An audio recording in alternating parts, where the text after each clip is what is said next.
me crazy just looking at it. Combing your hair with your hand gives me feelings I don't understand. Combing your hair with your hand gives me feelings I don't understand. You do this thing when you're biting your lip. It's driving me crazy just looking at it. You know me better than I know myself. I don't wanna live in a world without you.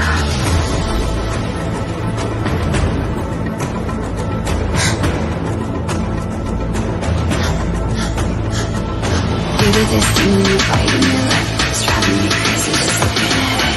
You know me better than I know myself. I don't wanna live in a world without you. World without you. Driving me crazy just looking at it. World without you. Driving me crazy just looking at it. You do this thing when you're biting your lip. Without you, driving me crazy just looking at it.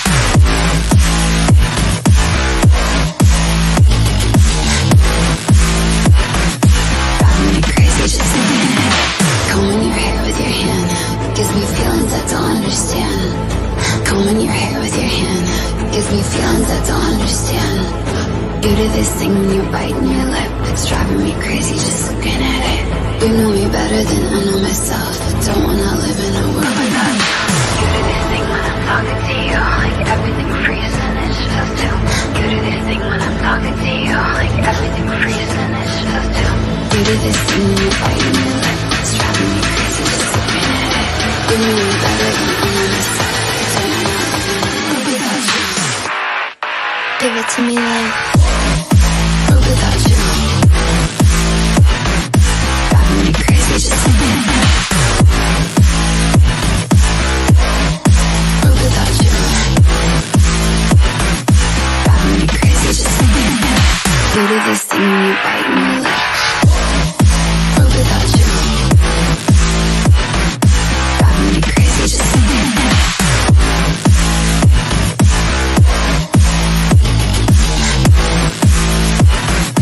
Driving me crazy just looking at it.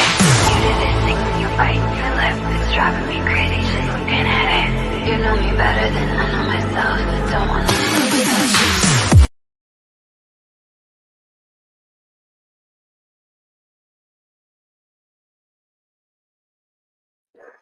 And there we go. Afternoon, couple of people. How we doing? Hope everyone's good. Bit of a random one, as usual. I know. It's just a couple of things been reading, messages sent to me and that. It's just a couple of points I wanted to pick up on while I've got the time to do it. Got a bit of a lazy night a bit later on. So, with what happened yesterday, I mean, we all know that just went totally tits up, didn't it? Just went to cleaners, basically. I mean, 3-0 down at half time. I think we've all had our stress over it. And to an extent, I reckon that can be that. Just get on with it. Season's done and dusted. Or is it? Now, with the season being done and dusted, for me, it is. We're not going to make that Champions League. Not a chance now.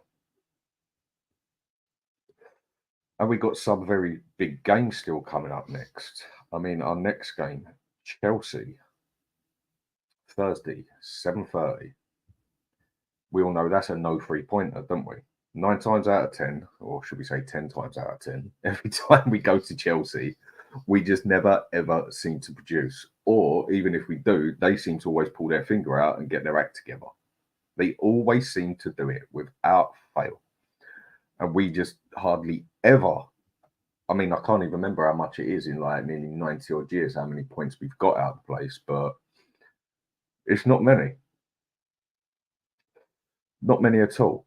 But one of the main things that's definitely getting me that I wanted to bring up is something I brought on here before I say hello to a couple of people. I think we have a massive, massive problem with our manager. I'm still not Ange out. I said that yesterday, and I'm still not Ange out. He's got 6 months next season. Speaking of Stell show with it last night on Tottenham away with a very good panel we had on there. I think pretty much 90% of people on there were in the same boat, basically. As in, he's almost starting to live on borrowed time. This manager deserves a chance. He does. He deserves his go. But when I'm not seeing nothing from the manager that there's any chance of anything changing, when we're actually seeing some significant problems, I am starting to worry, and I'm starting to worry a lot. Is it just wallpaper over the cracked wall at the minute that we're in 5th place? Are we actually in 5th place because we've been that good and he's been that good a manager, or are we actually in 5th place because Chelsea and Man U have been that crap? On a realistic manner. Again, call it toxic, call it negative, call it what you want. Try and look at it from both sides. Start of the season, yeah, okay, 10 games, unbeaten. Definitely a bit of luck in there as well. But actually played some pretty solid football. And then the rest of the season, it's just been up and down like a fucking yo-yo. But one of our main problems, ever since what, December, January, I'd say, I think it's about January, is those set pieces. Whether it's corners, whether it's set pieces, crosses, whether it's whatever, set pieces, dead balls, full stop. We are actually, from what I checked up, things might have changed. When I last looked at it yesterday, 14, 15, something like that. 14 or 15 goals we've conceded from set pieces on their own. On their own. And I think we've conceded around about 52 now, because I think yesterday we went level with Villa on how many we conceded. So that's got to be, what, on a quick workout, that's nearly 25, we'll round it off at 25% of our goals that we're conceding have been through dead ball situations. So is anybody on here telling me that our manager does not need to sort something out here? Surely he does. I get it. Like he said yesterday, there's lots of problems all over the club that he needs to sort out, issues in the team. But 25% of our goals coming from set pieces. There's a problem there. A very big one at that. So I'll say hello to a couple of people quick, and then I'm going to go to the point basically where I want to show a couple of people something. All right, Anthony Clark, big up, Dan, big up to you too, mate. Hope your day's been sweet. And most of the Tottenham fans are moaning the way Arsenal played against you was disgraceful. You was there. Arsenal was there for the taking, mate. They didn't even get out of first gear. And it wasn't until the end, till we got that penalty, that we actually looked like we could do something. And both those goals we got off of them was blatantly out of Arsenal just being complacent, even lazy. And that's what makes it even worse in that aspect. But I don't think there's nothing really to moan about. I think we got what we deserved. It might look like we played the prettier football. And at times we did. In that first half, we looked more, I won't say solid, but we looked more on it than they did. But they had 3 goals. We had nothing. We all knew Ben White was going to be a problem. This is a game where I thought Ange would have adapted to something, changed something. But I'll get to that. And David, hope you're all right, mate. Big up yourself, Dan. Big up to you too. Hope all's cool. And David, I hate these Arsenal fans. I'm giving Ange till December. If I don't see a change, I don't want him. That's 100% with me, mate. He's got 6 months now. Forget the summer and everything. Forget what's happened this season and that. Next season, for me, my man has got till December. He's got 6 months to get his act together and actually show that he knows what he's doing as a manager. James Watts, big up to you too, mate. And Anthony, what you're saying here. You could even be out of Europa League because Man United are only 6 points behind you and Newcastle with 7 or 8 behind you. Yep, exactly. And Beth, love you too, sweetheart. That's my wife. But you're right on what you're saying there, mate. Definitely. I mean, with Man U, you just never know what you're going to get. They're as bad as us, aren't they? On one day, they can turn up. On one day, they don't turn up. And that's pretty much the same as us. And yeah, we could be out the Europa League. We could be lucky if we're in the Conference League. I mean, Champions League is just a no-go anyway. Of course, we all want to be in it, but if we go in the Champions League playing like this, with this sort of team, playing with these sort of tactics, we are going to get more embarrassed in that Champions League than we ever have been. Ever. I mean, you think, if a bang average Arsenal team like yesterday, and they were bang average, quality players, quality team, but the way they were playing was bang average, not out of first gear. If they can just slot in 3 goals against us, bang, bang, bang, easy as that, by half time, when we're the ones putting all the effort in and they're just sort of sitting back and waiting, it's definitely going to be problems when you go out there and play like someone like Paris Saint-Germain, Bayern Munich, Inter Milan. You know, even if we have to play AC Milan again, even if we have to play Borussia Dortmund, the list can go on. We all know the great teams out there. And we would get absolutely torn to pieces out there. I just cannot see Champions League, apart from the money and maybe the odd player it could attract, being a good idea. I mean, if we want to get really technical, even in being the Europa Cup, there's going to be some very good teams in that one as well.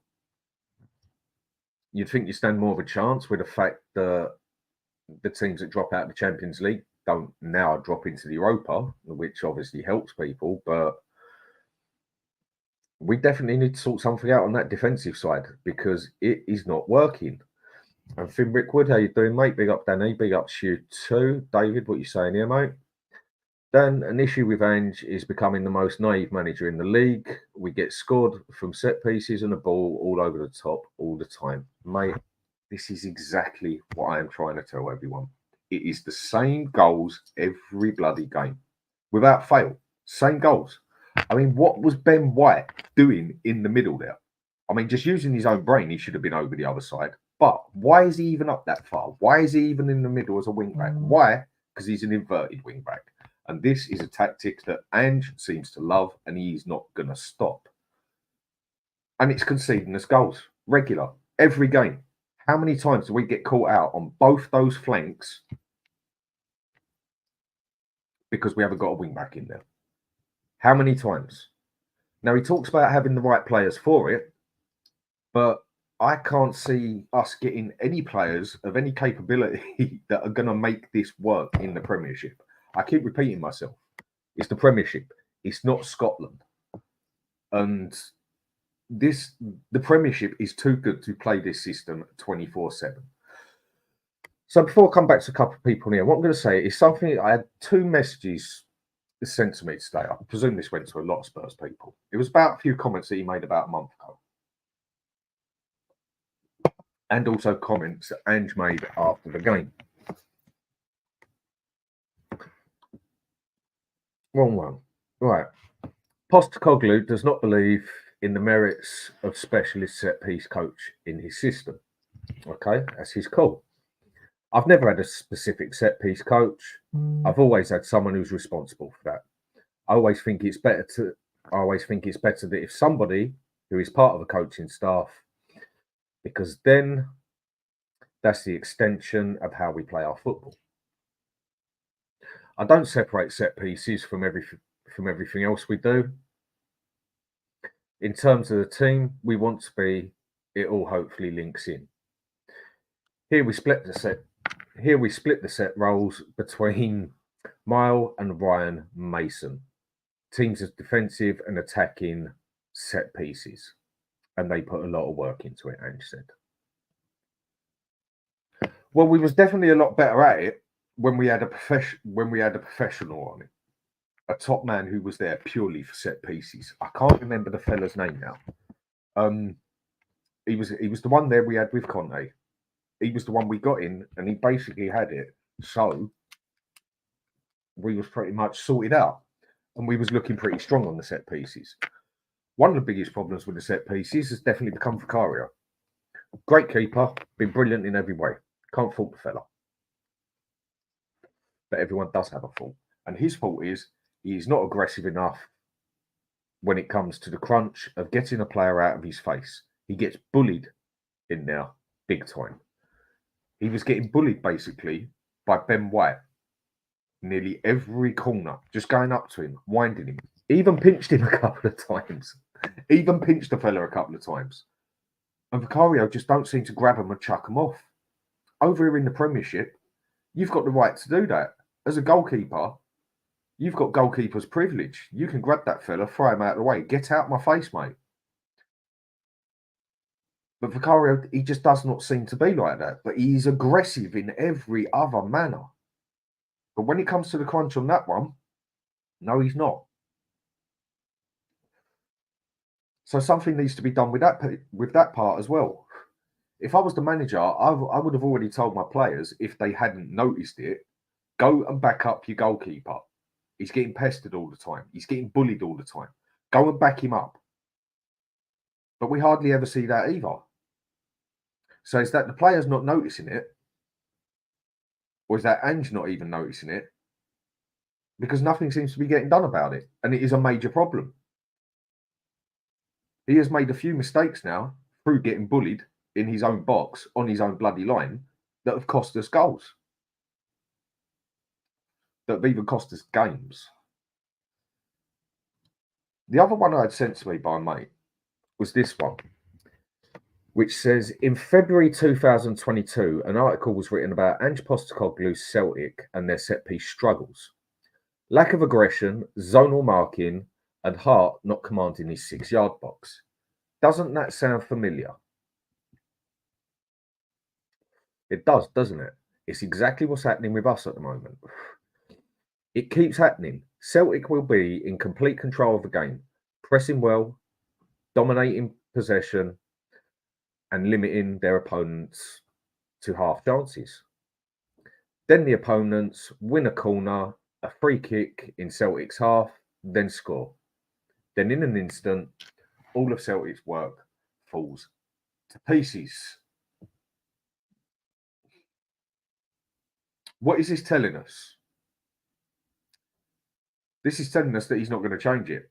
That's how it looks. You cannot play like that. You need to be able to back up your team in defence, not just attack. You need to be able to sort out these set-piece problems. This is a major problem. This is 25% of our bloody goals going in, if not more, 30%, 25%, whatever you want to bloody call it. And it looks like he just doesn't, it don't bother him. It don't tickle him in any means or manner. On another page that I read afterwards, after the game, he even stated that it's really not the main thing he looks at. It's not the main problem. He's got bigger, how do you want to say it? He's got bigger fish to fry. 25% of your goals on set pieces is a big bloody problem. We need this manager to get his finger out and get his act together and realise what he's doing. I'm even starting to consider, is he even good enough to be a big team Premier manager? Because again, I'm seeing no changes from the fella. No, when he brought on Højbjerg yesterday and started with Kulusevski, I thought, yes, good one, mate. You might have used your brain a bit here to use them for the right reasons. We all know Højbjerg ain't great, and yes, he screwed that up. But that one, I'll be willing to let Højbjerg go for that because it was just a pure accident. No, he shouldn't have headed it towards the bloody goal in the momentum of the ball. Did no favours. But accidents happen. We can deal with that. But when you're also zonal marking in your defence on a set piece, on a corner, and there was one Arsenal fella in there with the 6 or 7 Spurs players we had in there. Where were the rest of them? Behind them. All on their own. Maybe one Spurs player there. As soon as the ball comes over, they just come charging into the middle. Spurs players standing there. Don't even know what's going on behind them. Because they're zonal marking. They're in their zones. This blatantly isn't working either. Surely he's got to look at something like this. Isn't it the manager's job to go and say, right, I want my team to do A, B, C, D, and how much else? Employ the people to say, right, I want my team to zonal mark at set pieces or to man mark or to do whatever. Go get them to do what I need them to do. Or is it the person there that makes the decision? I'd love to know. I would presume it would be down to the manager, but I'm really starting to wonder what this manager's plans are, because he tells us about winning, like going for a title next season, and we're conceding 25% of our goals through set pieces. Only the bottom 4 teams have a worse record than us on set pieces. Only the bottom 4 teams. That's going some. So I come up on the side here. Rob, how you doing, mate? Hope everything's good. What you got to say? Big up from Illinois. Wow. big up from London, mate. You had a good shout at the Højbjerg thing. It just didn't quite work out. No, it didn't. The reason I wanted Højbjerg on that pitch, it wasn't even really to play football. It was just to muscle up and upset Odegaard. Odegaard, bigger fella, but he's not exactly aggressive, is he? Højbjerg, you could say he's that sort of man who's got a bit of small man syndrome. I think that's what they used to call it. You know, where the little fella's always the most aggressive one, basically. And I thought sticking him there and actually using him, like it looked at the start, to man mark him and just play him as a bloody DM instead of getting him to do box to box and everything else like he did, would actually cause Højbjerg some problems. No, that's obviously not what he wanted him for. Played him his way. I thought Kulusevski coming on was a good idea for the physical side, and Kulusevski was definitely one of our better ones who had a better game. But he didn't use Højbjerg there for what he could be used for. He tried using him as box to box. He changed a couple of players. Well done, mate. But did not change a single thing in the tactics, even considering we had Ben White as left back. And we all knew for a fact what was going to happen. And that was Ben Davies.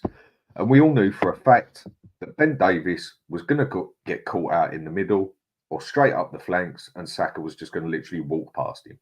Lo and behold, what happens? Ben Davies, middle of the pitch, nobody down there, where we're basically naked, trousers down, everything. Ball goes straight over.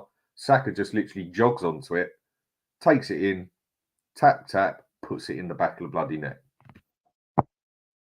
How can we all see this happening? How could we all predict this? And the manager don't see this coming. We got a problem here. The more and more I talk about this fella, the more and more negative I have to say about him, because I'm really not seeing much positive at the moment. And he keeps saying, I will not change. I'm not going to change anything. So is it going to be exactly the same problems next season?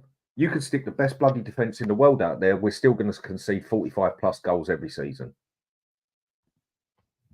Playing this way in the Premiership. Minerals, how you doing? Big up, Danny. Big up to you too. Big Ange needs to land the minerals, and Kai is clear of Richie. Yeah. You know what? I'm even at that point now where Son, being on his patchy part that he is, because he is a patchy goal scorer, excellent player for Spurs. He has been, always scores goals, but he always does it in a patchy fashion. He always does. He's always done it. He's never been no different in that aspect. And that's no disrespect to the fella. It's just the way he does his goals. I'm now at the point where I want to see Son on the left. And dare I even say this for some of the stuff I've said about him, I'm getting to a point where I'm just saying, you know what? Stuff it. Just stick Richarlison in the middle. Stick Son on the left. And then on the right, we have the choice of Johnson and Kulusevski. And neither of them are exactly going to hack you in crosses there, are they? But again, apart from Son, who was already there, they're all players that Ange has picked. Right. Mo THFC, big up Dan, big up to you too, mate. Good afternoon. Hope all's good for you. The solution to the Ange problems are just the way we are set up.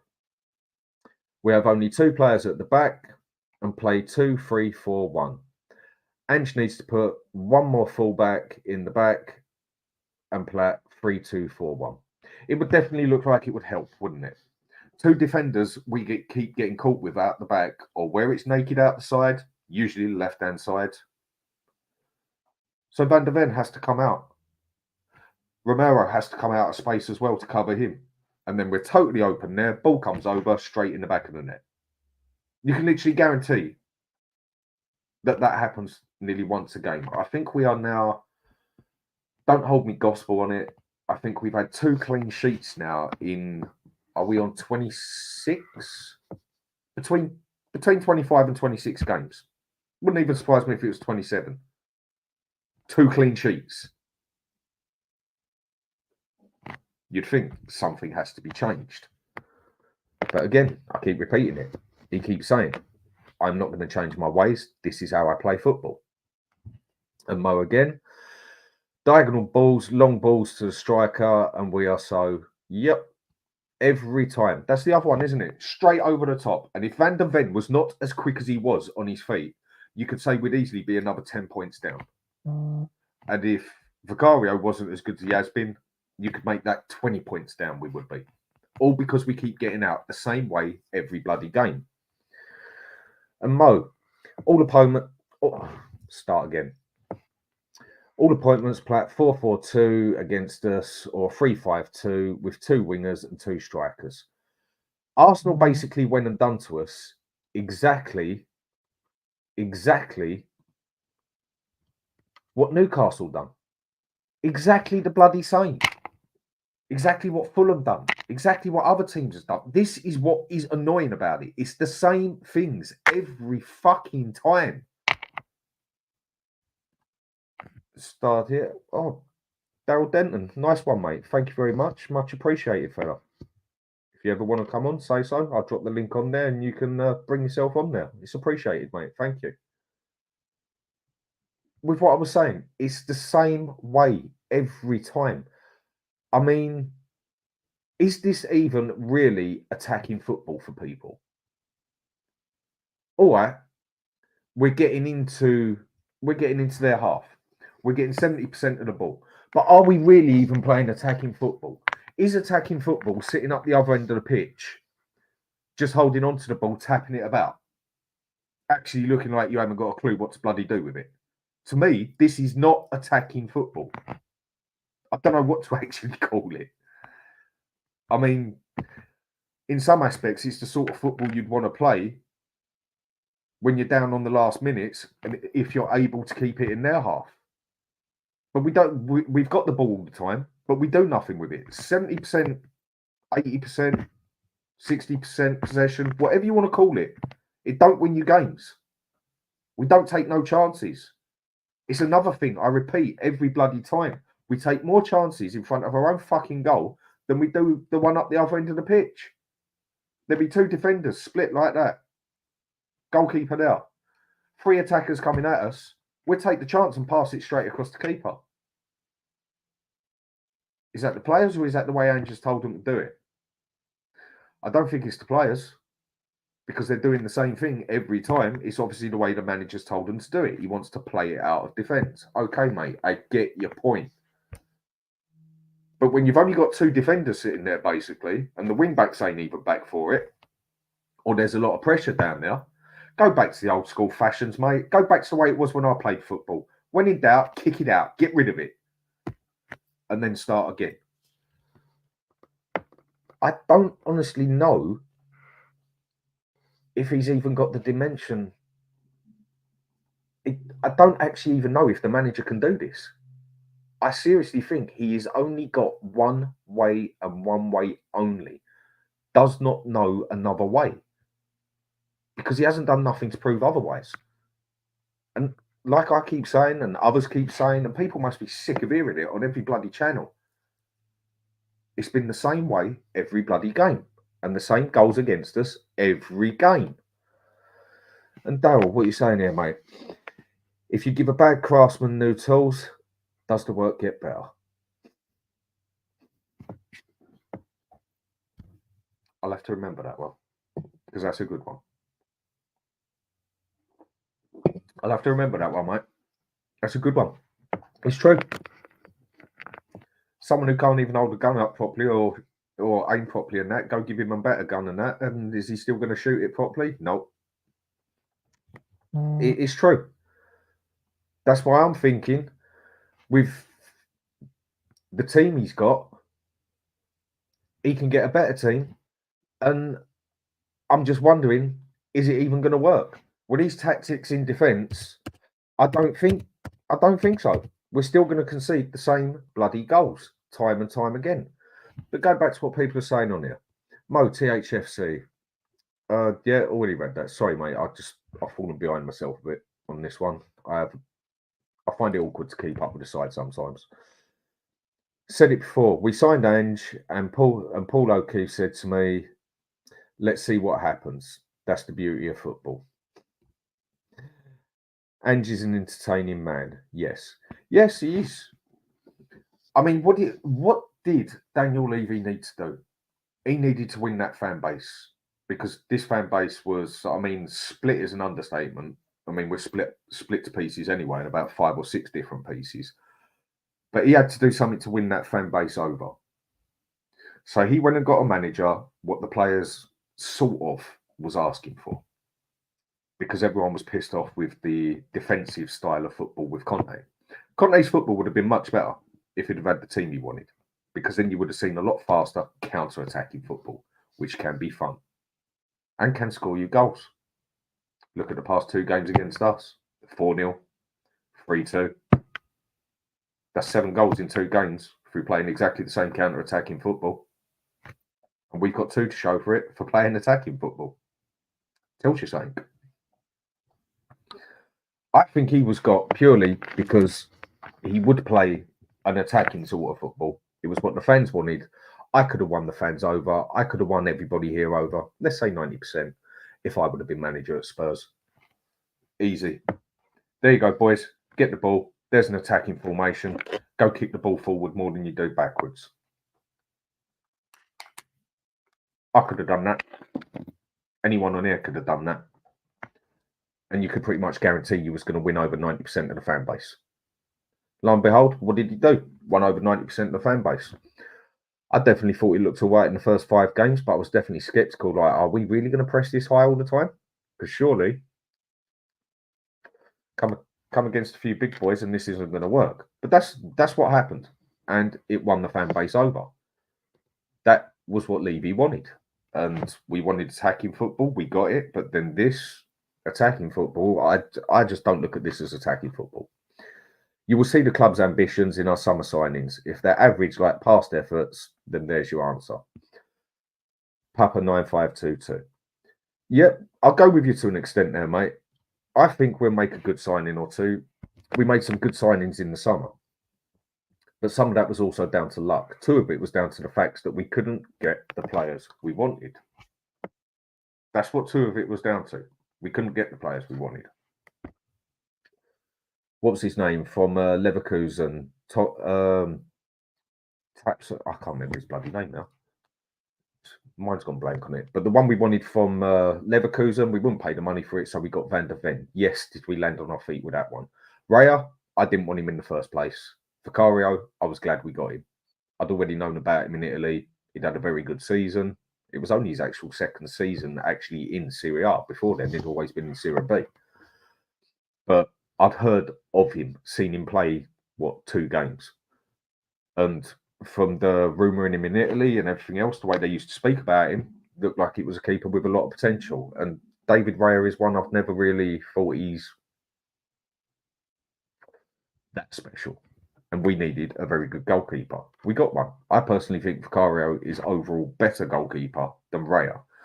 Raya's obviously going to have the clean sheets when he's got Gabriel and Saliba in front of him with Ben Wyatt, and then whoever they've got on the left actually playing as bloody defenders. And Tom, big up Dan, big up to you too, mate. Rob Frank, how you doing, fella? Hope everything's good. And Mo, what are you saying here? Just let one fullback join the middle. It's almost common sense, isn't it? It does. It almost seems like common sense. I know exactly what you're going to say. It's exactly what I've been saying, and a lot of others have been saying. Just let one fullback join the middle, and the other fullback stay back. Just like Arsenal and City.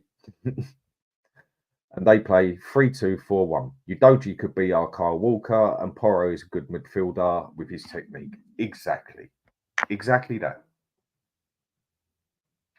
Get one to go up inverted, do what he wants. The other one moves across, and then we still got a free solid at the back. You don't do it with both of them going inverted up the top.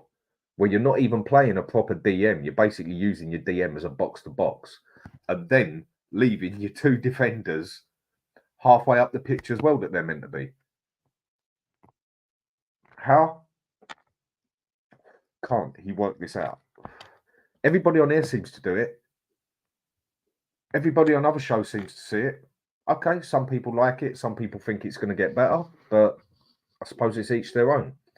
Papa 9572, that's because he's a midget. He's so tiny. Okay. Needs bulking up. Yes. And Scott Hine, big up to all Coys. Great shot stopper. Yep, he is. Rob Frank. Would that have been his first or second season, Dan? Is he first, right? I presume I'm not sure what we're talking about now, where I'm 20 minutes behind on the talk sort of thing. So I can't really answer that one, mate. It's telling you he ain't got a clue. It is starting to look that way. I mean, what are we going to do with Chelsea on Thursday? Because we don't want to go there and get another 3-0, 4-0, 3-1, 3-2 beating where we're 3-0 down in half time. So what are we going to do with them? I mean, look what happened last time. I know that was down to the red cards and that, but seriously, what are we going to do with it? Surely he's got to come up with a different idea, or is he just going to go in again, which we all pretty much know he's going to, and do the same way? All right, Joe Phillips. The modern game, you have to look at set pieces, both defending and attacking. It's a massive part of the game, yet it's totally disregarded, which is a massive red flag in my opinion. I'm 100% on your side. This is basically everything I am saying, mate. 25% of the goals we concede are through set pieces. So it's telling you something that something needs to be done. And I don't think he's going to change it. And what's this, Bubba? He stands on the touchline like a dummy and doesn't say a word. You see him say something now and again, but he does. He stands on the touchline. It almost looks like he's bored sometimes. You think, is he actually trying to work something out? Or what is he actually doing? When you see another manager standing there, like, right, something's not going correct now. Something's not going right. Take Pep. Klopp's always there shouting, I know that, so's Arteta. But even in that game, you saw Arteta pull his player over. There, you, there. Other managers, you see it all the time. Ange, that is literally what he does. And you might see him say something now and again. Or he waits till half time. When it's not going right and your players aren't doing what you want them to do, you're the manager. You're the one who is meant to be telling them, right, get your act together. Pull your finger out. You're not doing what I'm telling you to do. Over here. Right, I want you doing that, and that. And then pass on a message to whoever else needs to be. But he doesn't seem to do none of it. He doesn't.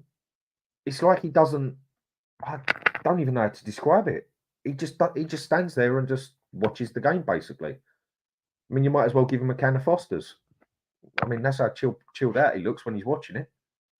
Might as well give him a Foster's while he's doing it. And Brian Maguire, hope you're good, mate. We need a set-piece coach, one that is qualified. Yes, we do. But like I said at the start, what I read out, he doesn't believe in getting set-piece coaches, specific set-piece coaches. He doesn't think it's the right way to do it. So we've now got to deal with people like Ryan Mason sorting our set-pieces out. Future looks bright, doesn't it? Sorry to be so negative, people, but I just really... Someone give me something positive to talk about and I will. Because I'd love to see something positive at the moment to talk about myself. I mean, another couple of points I got on here. I always write out my couple of points before I come on here, but usually I get other people come on here and you just never really get to your points. But there is definitely one that someone's saying here that I want to pick up on as well. Phil P, all good, mate. For me, need to stick with Ange, but these set pieces, concessions could be an issue and ultimately could undermine his project.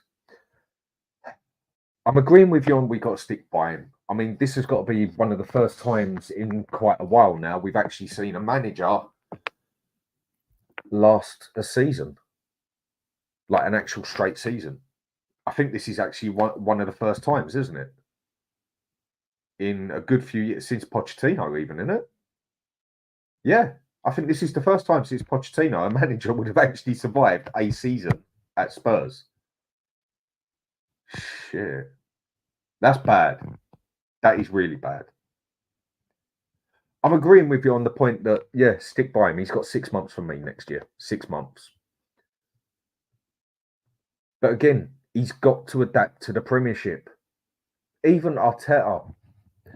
Now, I get it. If the club wants to stick by him, thick and thin, as long as they're going to support him. But your manager's got to adapt to the game as well. Arteta, no matter how much he grilled a little prick, he has adapted season after season, getting better and better and better with what he's got, even to the point where he can change it in the middle of a game now. Even down to the point where he can go up to another game and say, right, we'd like 3 points out of this, but we'd be more than happy with a point like he did at City. It's going to be a very hard game. Right, I'm going to go back to a more defensive style now. Totally changes the whole thing. And I don't think he's got the capability of doing it. I honestly don't think he has. Whether he wants to or not is a different story. I'm actually starting to wonder if our manager has even got the capability to do it. And Phil P, I was raging yesterday. Yeah, I think we all were, mate. I think we all were. Been a little cooler again now, but we need to step up these games. Sure as hell we don't, mate. I think everyone was pissed yesterday, without a doubt. It was just for the fact that Arsenal were for the taking. They were. To an extent, it's not that they didn't show up, but they didn't show up and get out of first gear. And that was what was even more embarrassing about it. 3-0 down at half-time through 2 set pieces and the same goal you get nearly every game that we all predicted was going to happen. Tony Rodriguez, hope you're good, mate. Hope everything's good for you. Always good to see you on here. You always have a good opinion on here. Say it how you see it. That's how I like it to be. And David, Dan, we also need to get rid of at least half that squad, mostly 6 out of 10 players. There is a few of them that definitely need to go. But with that one there, I don't even think he should have started Maddison yesterday. He had other options. Even, I know Lo Celso's had all the chances, and I'm one of the first ones to say sell the fella as soon as we get the chance, because he's had chance after chance. But when Maddison's playing as shit as he has been, then you got to try something different, something that's going to work. He could have even started with Lo Celso. He should have, really. Or he should have brought him on significantly earlier. Maddison has just fallen to pieces. I remember when we got him, I was actually quite excited that we got Maddison. He's a player that I've looked at for a good 3 years and thought, yes, could we do with this fella at Spurs? First 10 games of the season, 100%. I mean, a lot of us were saying he's better than Odegaard. He was definitely looking it, wasn't he?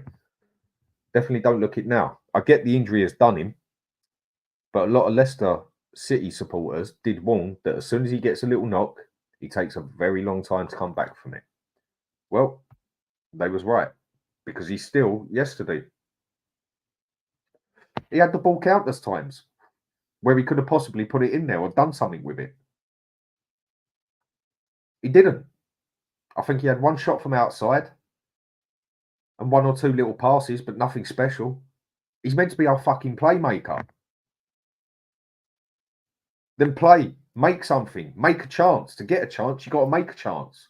And we don't even do that, except in front of our own goal. And Finn Rickwood, hope everything's good. I know the forward line and the defence need working on, but for me, the midfield is a massive issue. We have 3 4-8s and only 1 10. We need a number 6. Yes, we do, but also better 8s. Does he even use a number 6? I know that's where Højbjerg was sort of starting off, and I know that's where Basuma's meant to cover. But also he uses, where the others push forward, he also gets the number 6 to push forward and almost play as a box-to-box. So how's he meant to get how's he meant to get back and do what he's meant to do as a defensive midfielder? It depends what type of defensive midfielder you want. Definitely. If you want an anchor man, something like that, then you've got to go out and get yourself something like Paulinho from Fulham. Brilliant player he'd be for us. If you want someone who's going to do a bit of a DM job, but also have a bit of playmaking in him, we've already got him. Bentancur. I've said it 100 times. He'd done it at Juventus for quite a few years and done a bloody good job of it.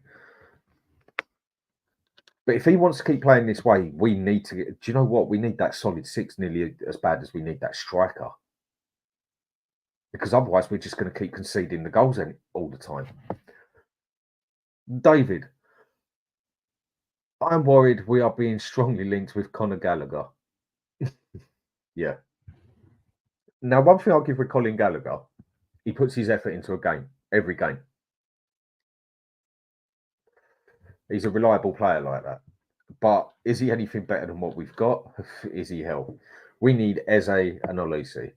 Yes, mate. Eze is definitely one I would like to get hold of. He can play in the middle. He can also play on the right. He's probably better than any of the right wingers we got, even though it's not his prime position all the time. And he's definitely better than anything we got up there. I mean, do remember this, everyone. Through Ange's words, his own words, that everyone who comes into this club is my choice. Nobody else's choice. His choice. Nobody else's. So if we go and buy Timo Werner, again, another one, I know we keep talking about it, but this is the problems at the moment. That tells you that Ange has picked him. If Ange goes and picks Timo Werner, along with about 5 other people last night, 4, 5 on Tottenham away, if you go and watch that, it was a very good show last night. There's going to be a few people there that are just going to say Ange out straight away, and I'm going to be one of them. If we go and get that prick, Timo Werner, who I don't wish no pain on no one, but I was glad he got injured yesterday, then he even hasn't got a clue, or he's just definitely another puppet from Daniel Levy. If you're going to play an attitude of you score 3, we score 4, how the hell can you go and stick Timo Werner up there? I didn't mind getting him in January. Definitely better options out there. But you know what? I thought January, poor man Son, which he is, he plays exactly the same way. He's just fucking useless at it. Sorry, I calm my swearing down. And okay, it'll work for the 6 months. It can be forgiven for the 6 months. But then go and buy the man, like, buy him properly. He's 15 million for a reason.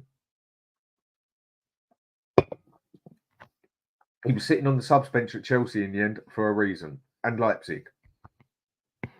We got him on loan for a reason with a 15 million tag.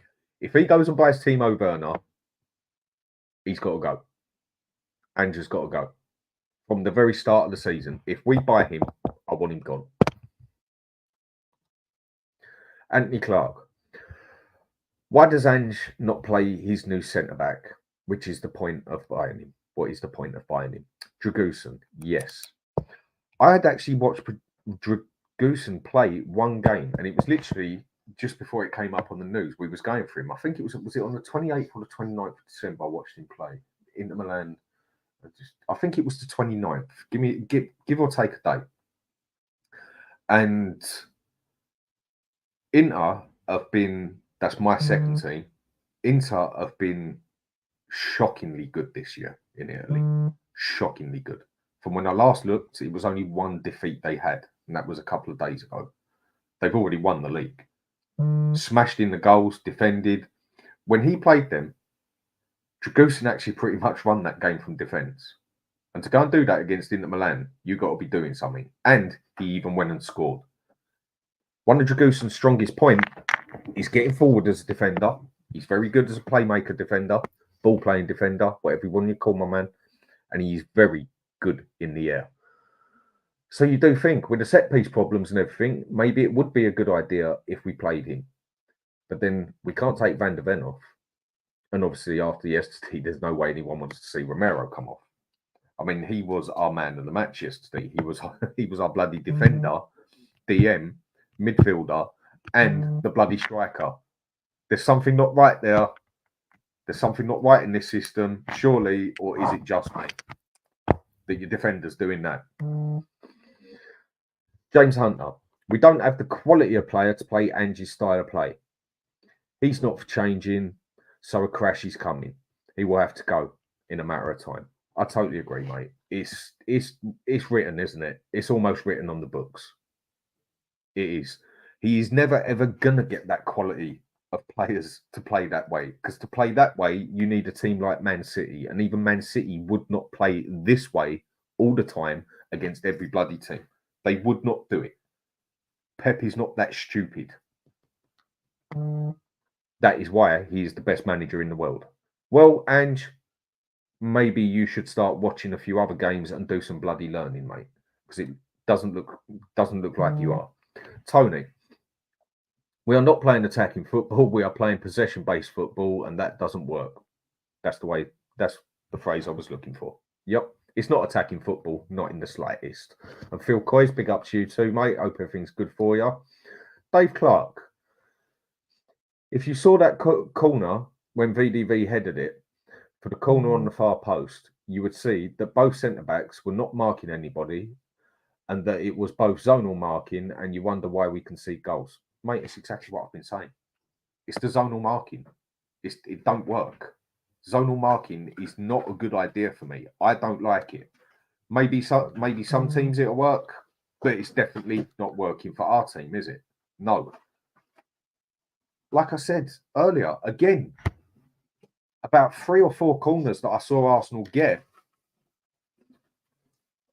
we had about 6 people in the middle of the box, all marking their bloody zones. And the Arsenal players were standing behind them with one Spurs man with them. And then they just run into the middle of them. And the Spurs players didn't know what hit them. This zonal marking is not good. And some people want to call it a mixed zonal marking that he does, a mixed zonal man mark zone this, zone that, whatever. Bollocks. Yeah? Surely he has got to realise he's got to get his act together. This zonal marking is conceding us goals consistently. Teams have sussed him out, good and proper. They've done it after 10 minutes. They have sussed out how we play. Look, let me put this a different way to anybody on here. If you were going to play Tottenham as a manager of another team, I'd say we're probably the easiest club in the Premiership to come up with a plan to play against, because we play the same way every time. This style of play that we do, it's almost meant to be fluid. There's nothing fluid about it. It's static. It's the same bit every time. There's no fluid in it. And I think any one of us on here, any of the talk shows, I don't know, the old fella down the road who likes having a beer while he's watching the game as well, could suss out, right, this is how we're going to play against Spurs because this is what they do every game. Right, Ben Davies is playing. Saka, make sure you stay out wide, mate, because he's going to drift off into the middle like the inverted wing back he is, like he's told to do. Odegaard, just put the ball straight over, mate. He's going to be there on his own. He'll be able to do the rest of the work himself. We all said it was going to happen. Lo and behold, there you go. Right, Robert. Real Madrid changed their system to play Man City in the Champions League semi. They closed it up and sat back. Is Ange saying Real Madrid can change their system, but we can't? Yes. It's not that we can't even change the system, mate. It's that he don't want to change, or he don't even know how to change this system. He just doesn't seem to have a clue on how to do it. He doesn't seem to know. Or is he just that bloody ignorant? Is he that naive, or is he that ignorant? I don't know. But next season he's going to tell. Hopefully, we are going to see a side of this manager where he says, right, that is how I've been doing it. I've learnt my shit now. I'm now going to start doing this. I'm now going to start adapting to games. But I don't think it's going to happen. I think his days are numbered. And Tony, what was you saying there, mate? We cannot control the wind, but we change the sails. Yeah. Same as, what was it yesterday? What did we do? We achieved in life, didn't we? Yeah. Didn't we just? Fiona, Vicario isn't good enough for me. Oh, he's a liability on crosses. I think that's a bit of a harsh one. I do. Like we said earlier, every goalkeeper has their weak spots. They do. But when it comes to shot stopping, catching the ball, pushing it away, getting down, getting into it, one-on-ones, he's got it. He's good enough.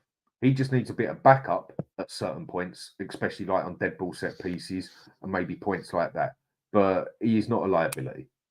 No chance. I can't go with that one. He's not a liability. He has his moments, don't we all? But he's... How many points has he saved us this year on one-on-ones? How many points? I mean, look, yesterday, he even managed to get down with his foot when he went the other way and get the ball off the line. That would have been 4. Vicario is good enough. He definitely is. And Daryl Denton. Tottenham Hotspur want to end speculation around Giovanni Lo Celso this summer and are already working with a new deal for the midfielder. Well, that wouldn't be a good one, would it? If we can get 20 mil for him, sell him and go and get someone we're actually going to bloody play. The other problem is with Lo Celso, he does love to get injured, doesn't he? But to keep getting in that Argentina squad, he's got to have something about him. And the way Maddison's been playing, then yeah, maybe we should be giving him more of a go. Dan, who's that? Jay Ashworth. Dan, Ange is implementing a Japanese version of zonal marking or Scottish zonal. I don't know, mate.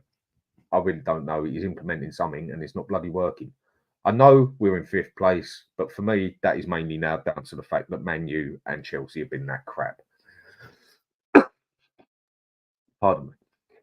If it wasn't for the fact that them two were that crap, we would be back in 7th or 8th place again. We would be where we were last season. And David Clark, Spurs fans who are turning on Vicario have no idea about goalkeeping. First goal hit the post, own goal. Second goal, long ball, Saka, cut inside, 5 yards in, aim. Yeah, third goal, corner near post. Yeah, I think he's a good keeper. And Andreas, morning Dan, great show as. Thank you, mate. It's appreciated. Good to always see you on here. You always come on here. And do you know what? What I'm going to do here, any members on here, anyone on here who's got a different opinion to what I'm saying here about Ange that can give us something positive to say about this man.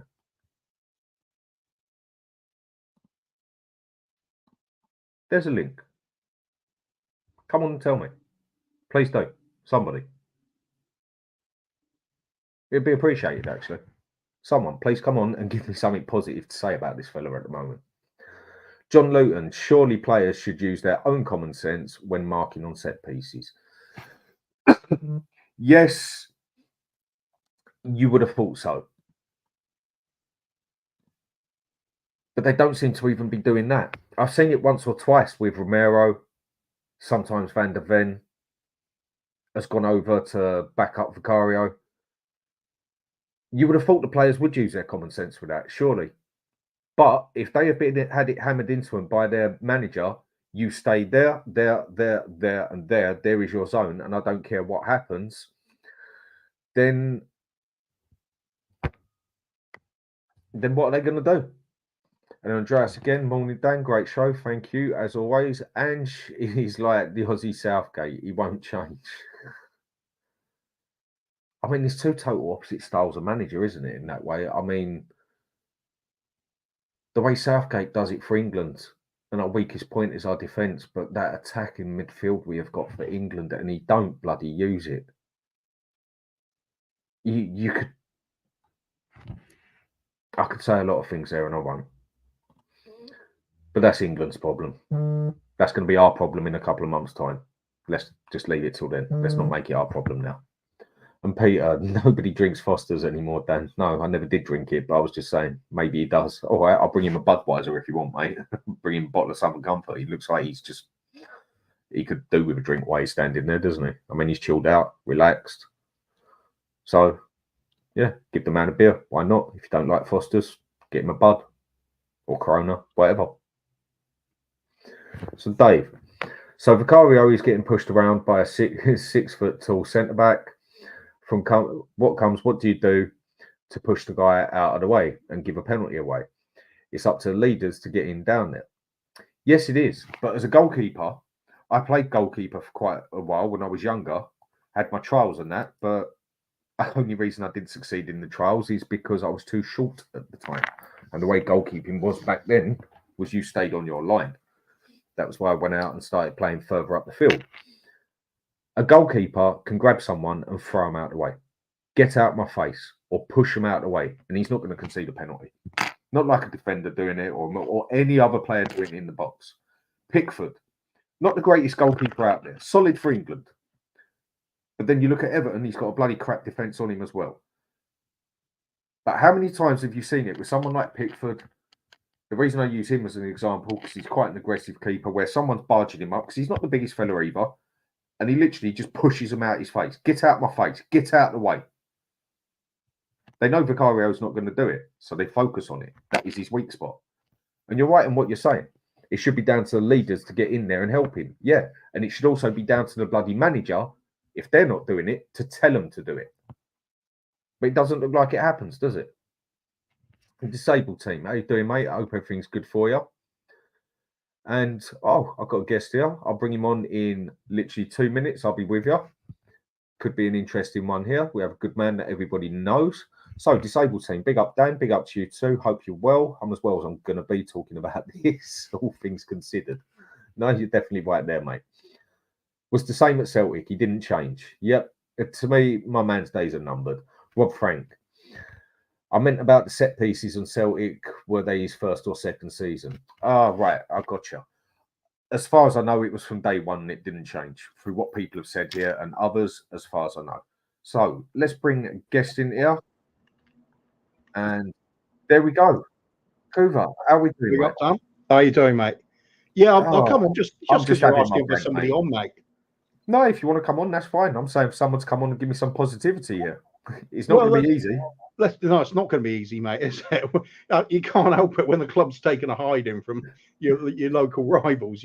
It's not going to be a happy atmosphere, no matter what they say. So, I'm going with what the whole situation has been for me personally over the last couple of years, which is going from this point of complete despair last season, seeing the club completely capitulate, left the season with no manager, no idea where the new one would be, star player out the door. We were in shambles. So I think the big thing that came with Ange was that sense of hope. It was that sense of we're going to change things, different style of play, get more attacking, more exciting to watch, all those things. So for me, it's the one thing I can't expect everybody else to do is I took a huge leap of faith because there's no evidence that Ange is going to succeed in this league. You can only say he's been good at what he's done in other leagues. Different kettle of fish in the Premiership. So it's new territory for us and for him. Totally. Is it going to work? At present, it's hard to see it, isn't it? But I would say about him having to change his style, I think if you're trying to implement a radically new way of playing football, you've got to stick at it through thick and thin to start with, and take the pain when you get it. No pain, no gain without pain. So I think we're seeing a lot of that, but it is really hard to take at times. The positives are we have seen glimpses of it when it is working. Now, the beginning of the season, the combination of things we're seeing now that are lacking, or I should say, we were getting at the start of the season, we're not now. Player form, for one, they're not the same players now. We said it about Maddison, we said it about Basuma. You look at them at the start of the season compared to that, it's just not there. I can't really put that on the manager, but there's some sort of reason for it, isn't there? But it's not so much what he's doing. I can put up with the stubbornness, even though I don't understand it at times. Some of the substitution. some of the substitutions he's done, I don't get at all, but I'm sure No. he's got his reasons for it. The only reason I can think of is sometimes it's player fitness more than anything. He's just getting fresh legs on, even though it's not like for like with types of player. But if you're going to really try and drill into the players that you want this style of play, it's up to them to live up to what he wants. A lot of teams nowadays, it seems a case of the manager's got to bend their will to the players. Way too much player power. It used to be a case of the players would have to bust their gut to make their manager happy, as it should be. I think he might be struggling with that aspect of it at this club, because we've seen it. Do you think he's actually losing that changing room a bit? I think all managers will here. I think we got this. I think we got this club sort of aura of everything's fun, everybody's your friend. Even the bloody chairman comes and sits down with the players. Yeah, call me Dan. I mean, Jesus Christ. I mean, what sort of chairman's that? It should be the feared door at the end. It should be the feared door at the end of the corridor. Everybody's scared of messing up and displeasing them. Like when you come in 15 minutes late and your dad's standing there, wouldn't it? Yeah, exactly. You should be scared of that. You should be scared of that. But no, it don't feel like it's that way at this club, does it? It feels like, everything's shrugged off. Harry Kane hinted at it as well when he went, didn't he? He said it's a different thing at Bayern. You're expected to win. At Tottenham, you can lose a few and it's all right. We hated hearing that, but it was the bloody truth, wasn't it? Most of us knew that deep down. True. Yeah. Same with when Conte spoke out. We knew it's true. That's why a lot of people have been unhappy with what's happening over the years. But then a lot of people have questioned. Let me just answer this one quick. Brian Maguire, Dan, how is Tommy doing? The guy you took over from the show with. Do you keep in touch? Tom's doing brilliant, mate. He just basically had enough of this. He just could not. He just didn't have the patience for talking about Tottenham anymore. He didn't have the heart to talk about Tottenham all the time anymore. It just done his head in, basically. Good move. He said, you know what, Dan, if you want the show, mate, you can have it. Otherwise, I'm just going to cut it. And I show my most respect and regards to him. The music I always show at the end of it is the music he's always had on there. Tom's a top fella. Always keep in touch with him. And again, thanks for giving me the channel, mate. It's appreciated. And he's doing good for himself. He's getting on with his life. He's trying to ignore Tottenham. I think, what was it, yesterday after 3-0 down, and he said he started watching the snooker instead. That just about says it all, isn't it? When you go to watch the snooker instead of watching your team playing bloody football. It does. Well, I don't know if you know, last season, I started a little movement of my own going, toys, turn off you Spurs. Well, just refuse to watch the games. I'll just go and make some nice food, watch a movie, have a nice weekend, and not let the team ruin it for me. I'm kind of getting back to that at the moment. And it's not, this time, it's not because I think that, there's no endeavour from the players or the manager. I just think it's just not working at the moment. I think there are too many missing pieces to this jigsaw.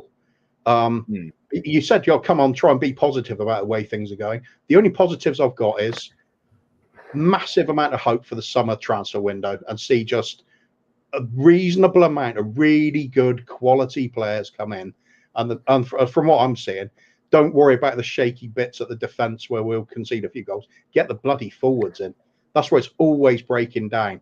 We just gift the ball away so easily when we attack. It's where we're so far pushed up as well, and it's naked on both the flanks because of the inverted wing backs. It's defense ever in the world there, and you're gonna concede 40+ goals a season. It's high risk reward, but I mean, if you're not doing the forward play right and you are giving the ball away that easily, you are going to get countered. So because we're doing badly up front, you're seeing the worst of what can happen at the back as well.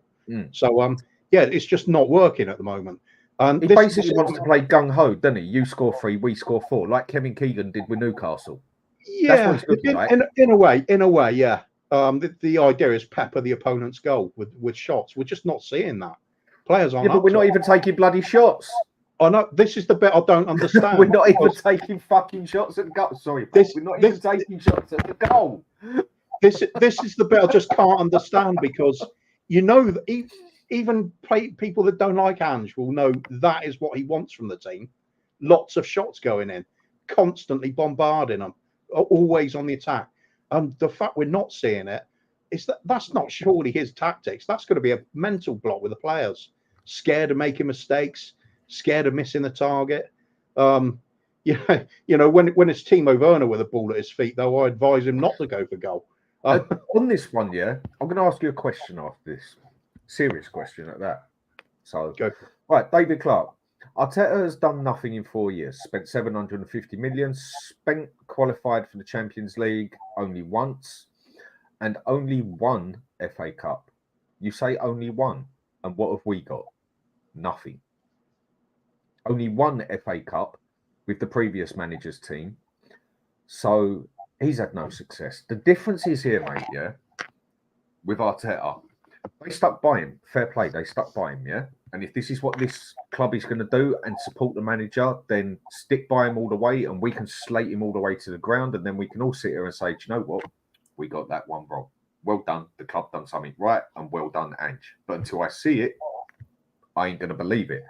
The thing is with Arteta, mate, Dave, is the fact he has adapted. He has blatantly adapted season. Got a tidy little team together, and he now adapts game by game. He adapts to certain points in games. It's like Ange doesn't even watch the team he plays against because he doesn't have to, because he only plays one way. So he doesn't really have to watch the other team, does he? Because he only plays that way.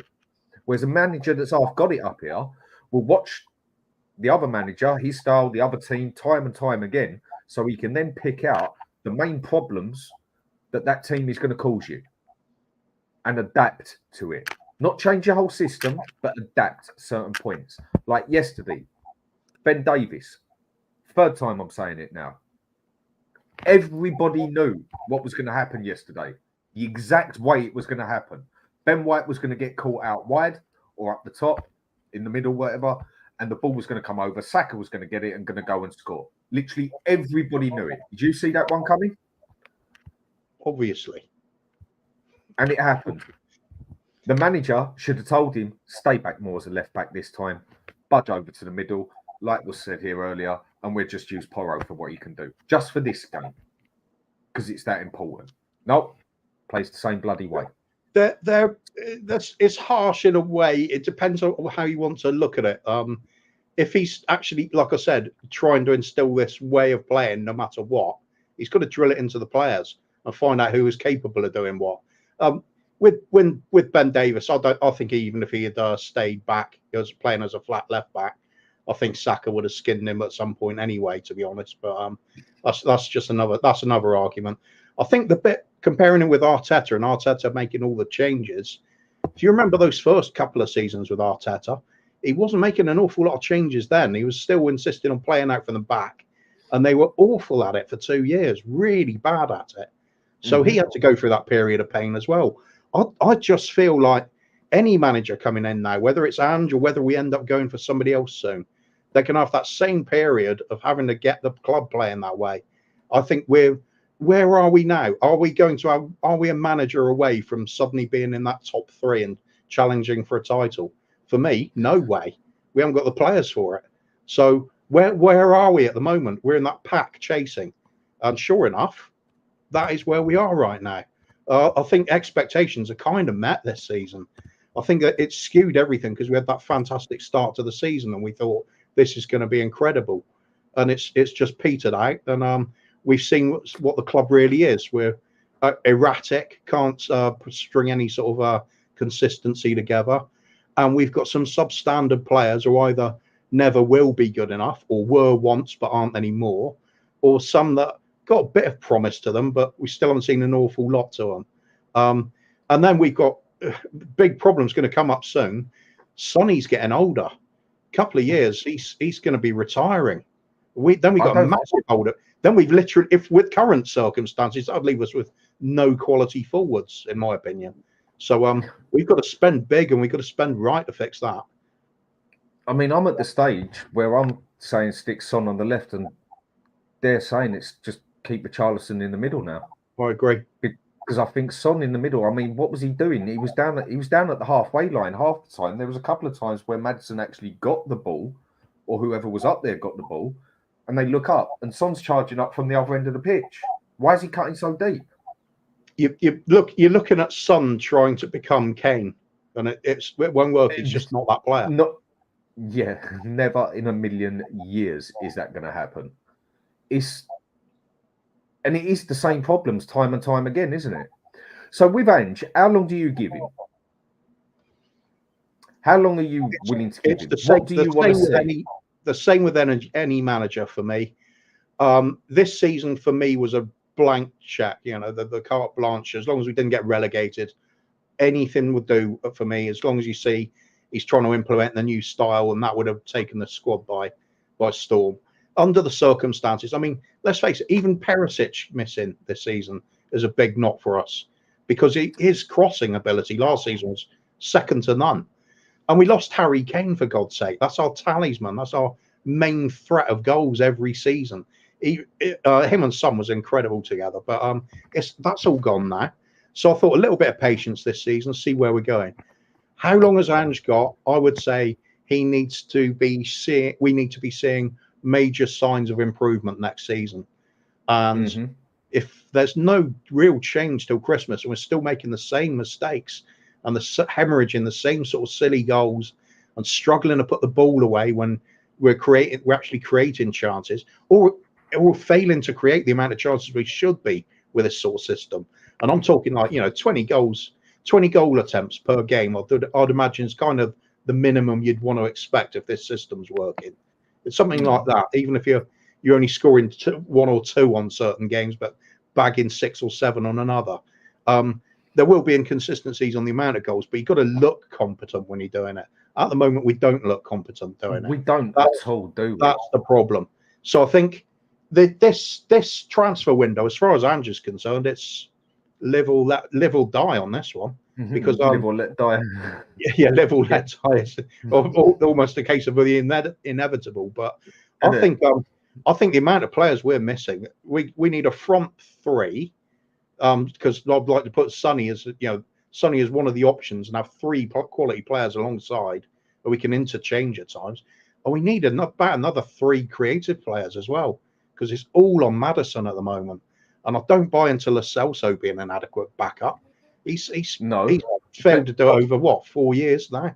But when he has come on this season, he has been all right, hasn't he? So quick one here from disabled. That's the difference from crap to all right, though, isn't it? That's the trouble. It is.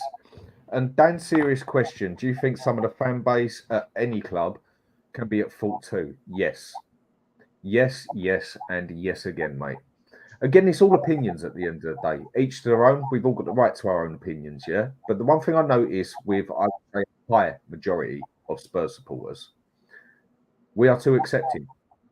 We're too accepting as a club. We are too accepting as a fan base. Oh, don't worry, next season will go all right. Oh, don't worry, his season will be better next season. Oh, don't worry, he scored 5 goals. Yeah, give him another 10, 20 chances sort of thing. No. If that would have been Chelsea, or if that would have been Man U when they was on their prime, or Man City, or Liverpool, it would have been, no, not working for us, mate. Baked potato, see you later. You're gone.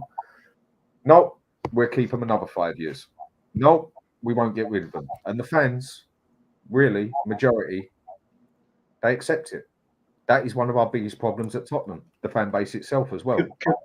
You could also say that's the genius of our PR department as well. Because they do pull the wool over people's eyes all the time. I always think if you're subjected to great propaganda, it's not your fault if you buy into it. I think a lot of it will depend on, as fans, where do you go and watch your football? You get your fix for football. If you watch certain channels, you can have certain views. If you watch certain other ones, you can have an entirely different view. It's very few people would go and watch all of the varying styles to have a balanced view. So I think you're going to find a lot of people that bought into everything Levy's done, and they're always being told about, look at the ground, look at the facilities and everything's shiny and happy, and look at the biggest bar in the world, all this crap. Who gives a shit? If you look at all that, it looks good, doesn't it? Disneyland. But if you look at the actual football, and the history of the club, and the sort of things we've won in the past, it's crap. So Where do you stand? It depends on your view of things. He has done us over like a kipper time and time again, hasn't he? To the point where the fan base, we just sort of believe it, don't we? We just fall for it every time, even down to the fact that we get a manager in saying he's going to play attacking football. Sweet, everybody's now happy. All the pressure's off Levy again. I don't want to make this into a Levy one because otherwise we'll be on here till the cows fucking come home. And, no, we won't. I'll rage quit. You know what I mean? One of them ones, isn't it? Yeah. But you can't take it away from the man. He's got a brain, that fella. He's smart. And this fan base, do you know what? I think we were basically at that point where we're screwed if we do, screwed if we don't. Because I think that he's too powerful now.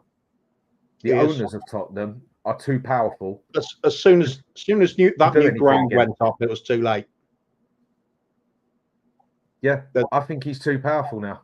Because how can you try and rally round and force a sale worth billions? How many billionaires do we know in the world? I don't know many, that's for sure. Yeah, I've got my next door neighbour.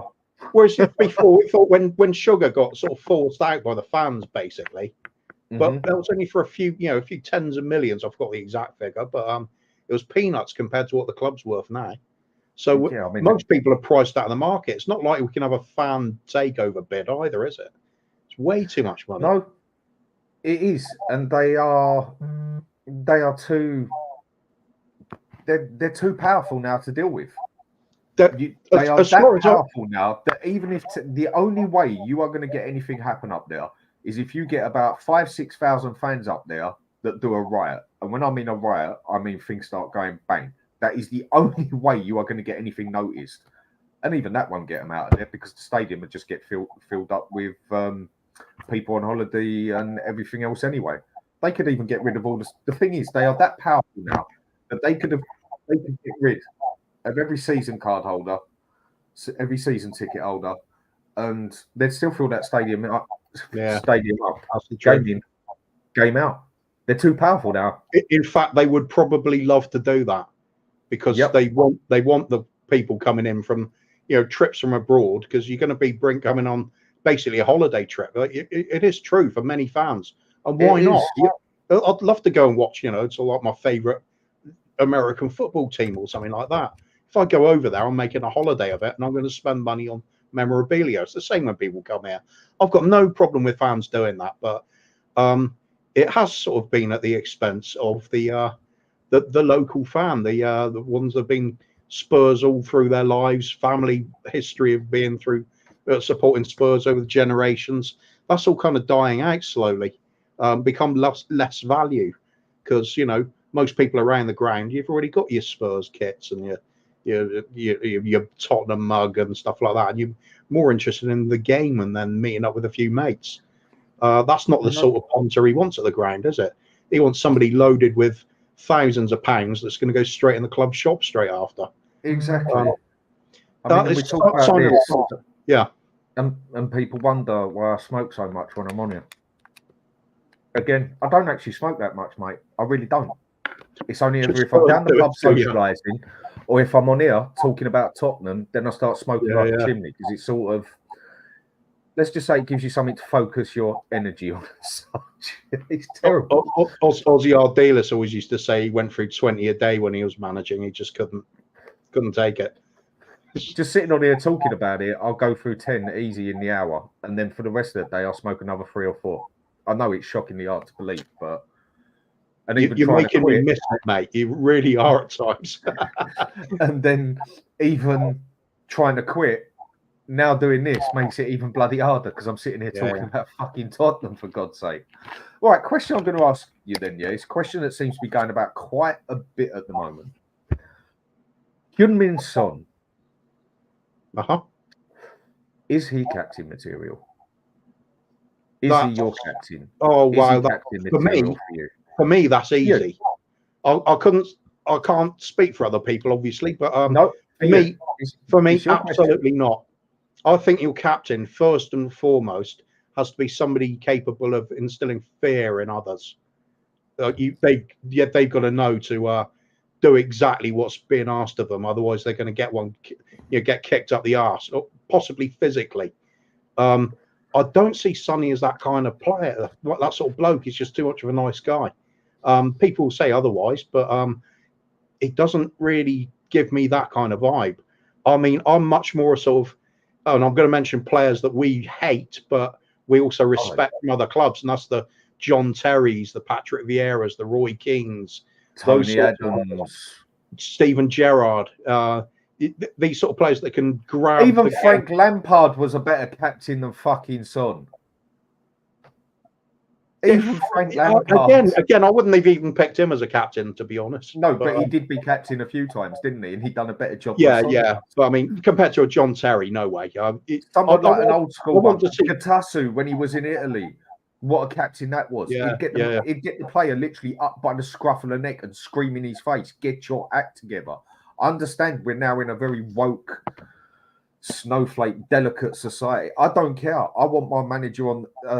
I want, as a manager, my captain to be the second me on that pitch. Exactly. When it's not working out there and I can't grab the player up, I want him to do it for me. But anyway, sorry, you were saying, I interrupted. Sorry. No, I'm with you. It's pretty much along the same lines. I think for me, a captain, Sonny can do it when he's what I'd call a fair weather captain. When the game's going well, perfect. He's an ambassador, role model, squeaky clean image, everything you want to see at the club. But you need those people that are prepared to roll their sleeves up when the game's got dirty, when it's got ugly, when you need to be dug out of a hole, or when it's become trench warfare. You need somebody there that's going to marshal you through that, drag you kicking and screaming, get anything they can out of you to just drag the fortunes of the game around. And I don't see it with anybody at our club except for one person. And we saw it yesterday, and now people are starting to talk about it. I remember last season, Jacob on United Spurs of America and I, we had this little club, the Romero Club, because at the time everybody was turning against him with the sendings off and everything, and saying, how much it's damaging the team and he's a liability. And I remember saying then, that's my idea of a captain. I think he's got that in him. Saw it yesterday. Team going to hell. He's there. He's all over the pitch trying to be Captain Marvel, and got the goal. He could have had a hat trick. He could actually have had. That was annoying. Yeah, he could have, and that's just off the headers, let alone the goal. Yeah, he was literally our best forward. I've always been with Romero. I think he is a great player, and I love the way he is a defender. It's the way I used to play when I played in defence before I went defensive midfield. That's why they took me out of defence, because I went from goalkeeper to centre back, and I was just too violent in centre back. So they put me as a DM, which was my prime role, and I used to love it. Amount of times I come out of there busted legs and everything, but still had a smile on the face, sort of thing. That was when you got stuck into a game of football, wasn't it? So yeah. With him, I've been at one stage. I do think he was a bit of a liability, and it was getting to the point where he could cost us in a very big game, like he has done. But as time's gone on, I've listened to people, watched him play more. Times have gone on, and I've now seen Son as a captain. I'll step back on a few things I've said. I was wrong. Romero is that captain, mate. I mean, Vicario is another captain material, but I would never want a goalkeeper as a captain anyway. I mean, if you want to go back to old goalkeeper captains that would have dodged bollocks at it, you go back to Oliver Kahn, don't you? I mean, what sort of captain was that as a goalkeeper? Remember the Bayern Munich German one? They heard him up the other end of the pitch, and they were scared to come back if something went wrong. But I don't like goalkeepers as captain. I prefer a defender or a midfielder. I don't like a striker as a captain either. Yeah, I like it's got to be somebody that's going on. And somebody that can easily move to any part of the pitch to have a word with either the ref or a player. You can't do that in goal, or if you're the furthest forward, because you've got to be leading the line at that all times. But so I agree. For me, perfect captain would be centre of midfield. It's just thick of everything. DM centre mid, right in the middle of everything. I mean, what Andrea says here, Mourinho even said, your best player is not your captain material usually. We need an arsehole as our captain. Yeah, so, I agree. I agree. Again, I know how society is different these days. Do you know what? On that one, I will just be stubborn, ignorant, whatever you want to call me. I don't care. I want my captain, if you ain't pulling your finger out, to come up to you and not far off, slap you in the face and scream at you, get your fucking act together. Yeah. Not come up to you and give you a kiss on the cheek and smack you on the arse and say, come on, boy, it'll be all right. No, I'm sorry, I can't adapt to that. There's where I can't adapt to modern day sort of thing. I mean, you could even say they don't need to be that verbal, but obviously that helps as well. Call it a figure of speech. Call it a figure of speech. Yeah, fair. But for the player themselves, a captain, for me, they don't necessarily have to be very loud with the vocals, but it helps. What they do need to do is lead by example, and that includes the dirty work. I mean, that's what I think. I'll talk John Terry up or Tony Adams and players like that. They didn't have to. It wasn't because they were shouting at everybody. They weren't necessarily the best player on the pitch, but they were the one that commanded the respect, the fear from teammates that if they let him down, they're in trouble. Exactly what has just been said here, yeah, from Jay. Under Jose, Lores confronted Sonny for not tracking back, and he almost turned into a punch up on the pitch. Can work either way. Right, that one I totally get, but what you've basically done there is just made, to an extent, right, everything that Kuva has just said in the point of that captain's got respect. Who would have squared up with Roy Keane in that Man U team? Not one of them. They might have given him a shout back and he'd have been straight over the other end of the pitch for him. You better shut your face, mate. Otherwise, I'll end you on this pitch and I'll take my fine.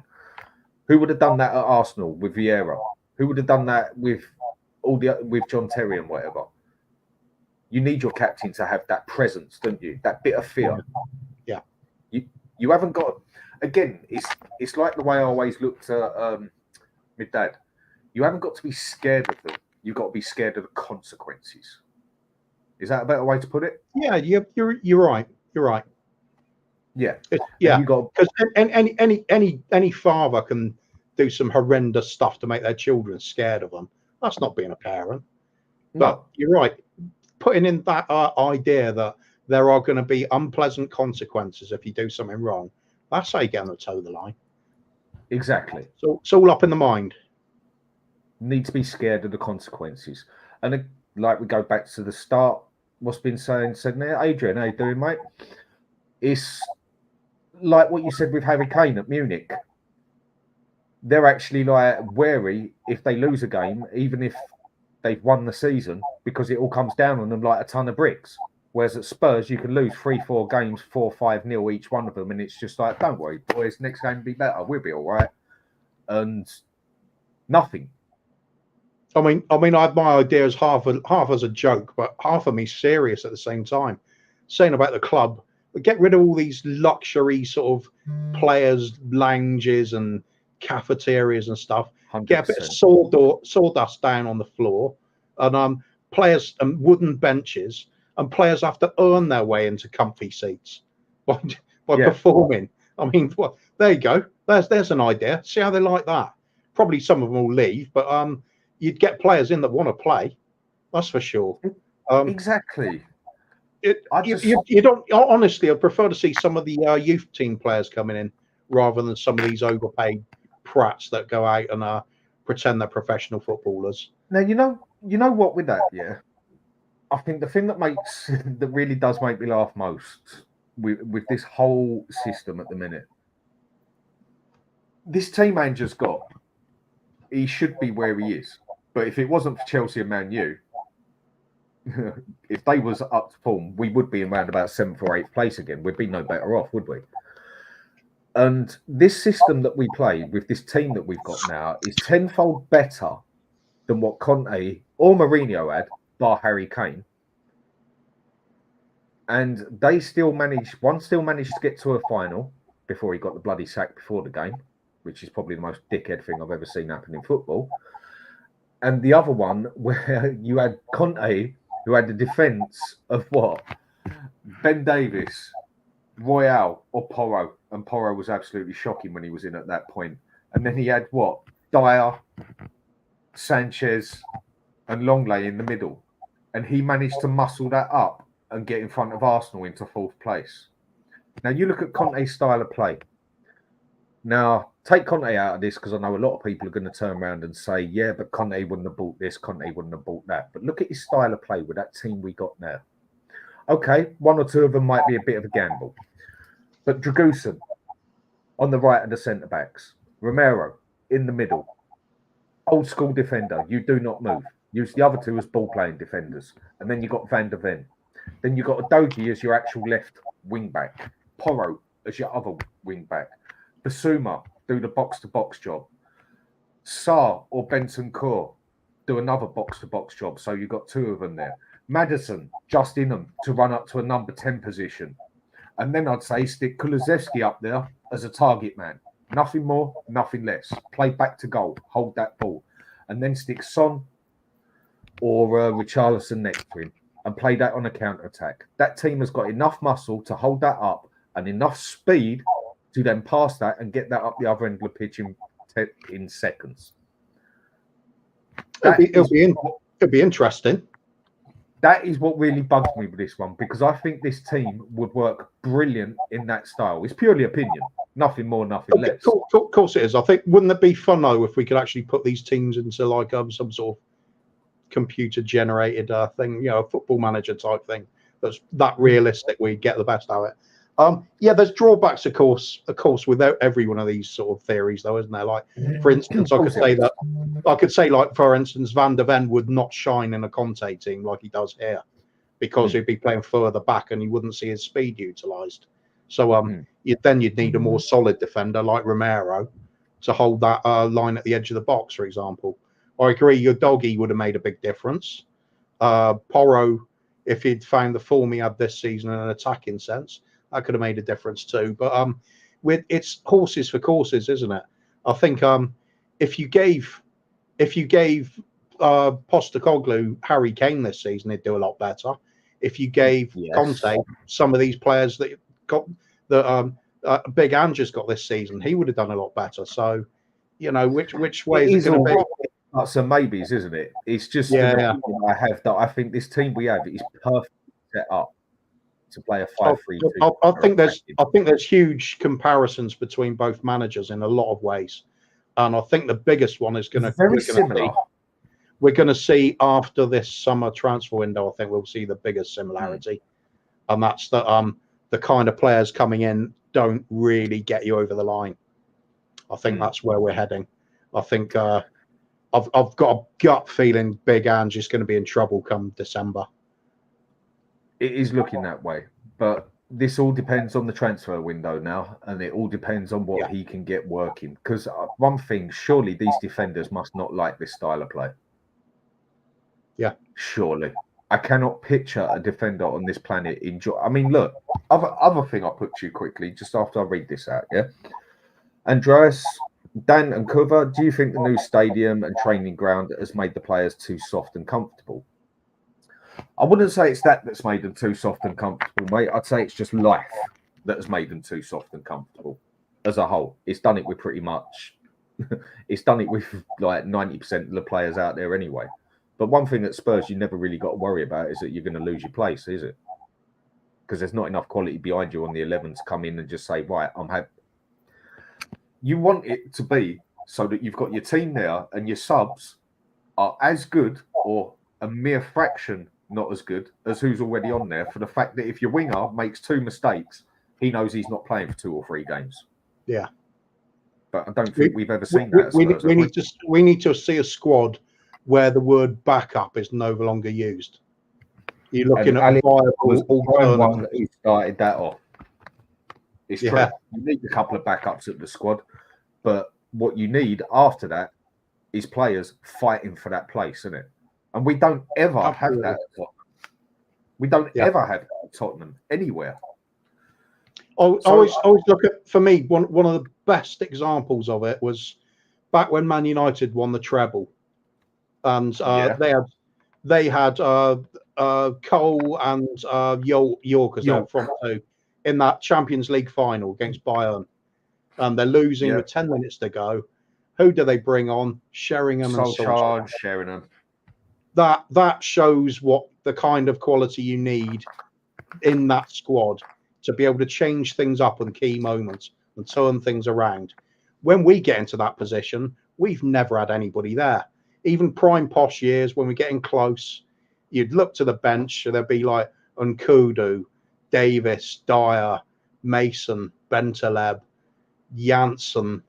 They're not getting you anywhere. So it's interesting that recently Dele Alli's been coming out with these comments about he was saying about we all knew he at has the been time. making a few comments, hasn't he? Yeah, go on with what you were saying. It was that one that caught me in particular, where he said we all knew we were close back under Poch, how close we were to getting somewhere. We all knew we were 1, 2, 3 players away from getting over the line. Didn't happen though, did it? We didn't get those 1, 2, 3 players. It fits in with a lot of things that were said at the time, but people didn't want to accept.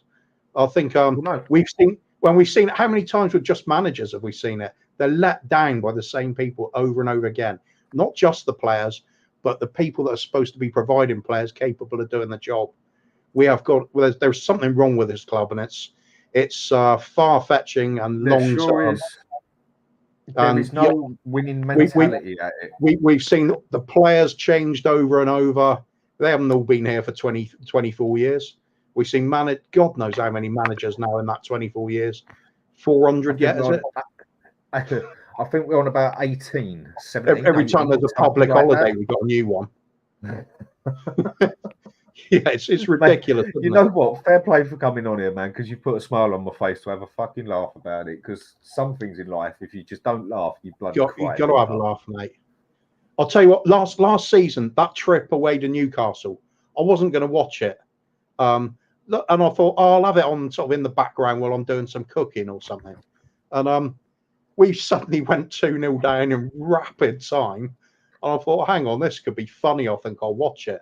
So I did. I just sat down, forgot anything about the fact this is my team taking a pasting, and I just laughed at how bad we were. It was bloody hilarious. If you shelve the anger and see it for what it is. That was absolute comedy gold, that game away at Newcastle. Never seen anything like it. Well, actually I have, but it's usually from us. It's like what Scott says here. I rewatched the game and some Spurs fans are talking BS. We were never threatening throughout the match. Even all the ex-players said Arsenal were comfortable all the way. They were. They never got out of second gear. We might have looked better because we had the ball. But what does getting the ball get you? It was only Romero, wasn't it? Yeah.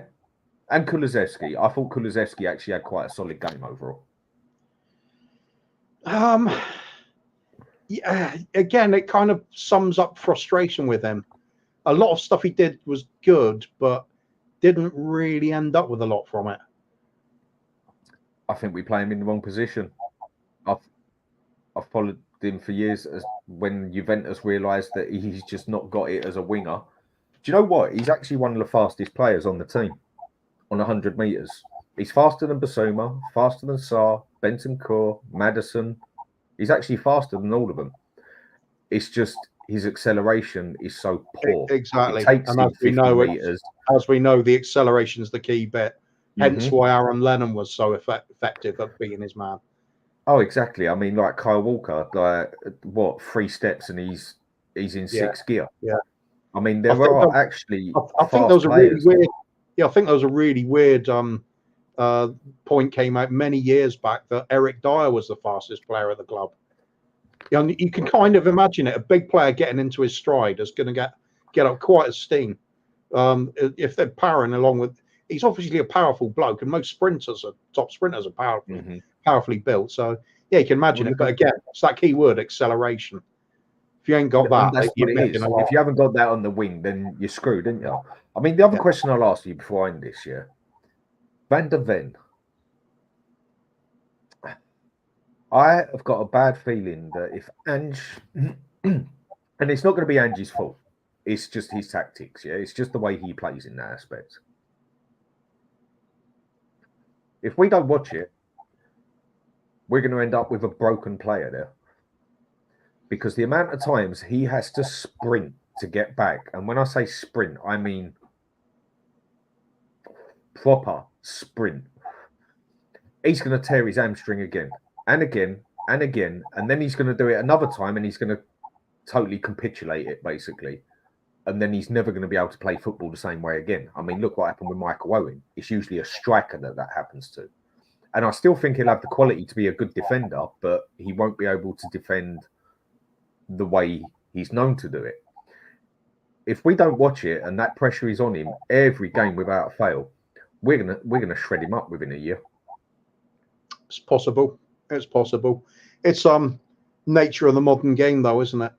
High intense press at all times, work rate. So there's teams all over the country wrecking their players, shortening careers and things. We tend to have a habit, though, of playing players through the pain barrier when they're carrying an injury. That's not right. Unless you are challenging for the title and you're like 1 point behind, you need the win desperately. Why risk your players when you're like down in 5th, 6th? You're not going to win anything there. Give them a couple of rest, recover them. Yeah. I mean, it was like what happened with Adoji. I mean, that was meant to have been a freak accident, basically, in training, wasn't it? From what I heard of it. If it's a tear, I don't know if you become more susceptible to tears. I'm no expert in that, mate. But no. All I know is we are certainly struggling with a hell of a lot of injuries on a regular basis, aren't we? So, and you look at these long-term ones, Sessignon and stuff like that.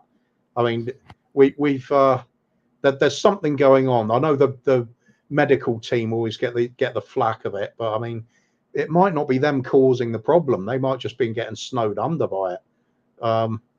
Who knows? There's something wrong. It needs looking at, doesn't it? Something wrong at the whole bloody club, mate. And right, last bit here, Scott Nelson. Dan, how do you feel about Gallagher 50 million bid? Big journalists are reporting serious interest from Spurs and Newcastle. Let him go Newcastle. Gallagher, I think, is a good player. He will give it his all every game, but I don't think he's no better than anything we got. So who would you rather have on there playing as a box-to-box? Gallagher, Sarr, Bentancur, Basuma? I really wouldn't see the point on buying him because he's no better than what we got. I agree. If we're going to spend the money, for me, get a playmaker or two, a couple of wingers and a centre forward. We definitely need that winger who can cross that bloody ball. We need that striker, and we definitely need that DM. I would say they are the 3 places we need most. And then obviously you have to work around. I agree. And if the talk of that 250 million war kitty is true, which of course it isn't, like it was ever going to be. Well, but if it was true, I'd happily blow all that on 3 forwards. You know, exactly. That is what I mean. Go and buy some fucking quality, not quantity. I get that you need quantity in your team. I get that you also need backup players, minimal amount for a 25 squad. And we just always seem to go for quantity. Maybe get a good player and then just go for quantity that's no better than what we got, and we end up no better than what we are every time without fail. And shockingly, we would actually be able to give Sonny a bit of a rest every now and then.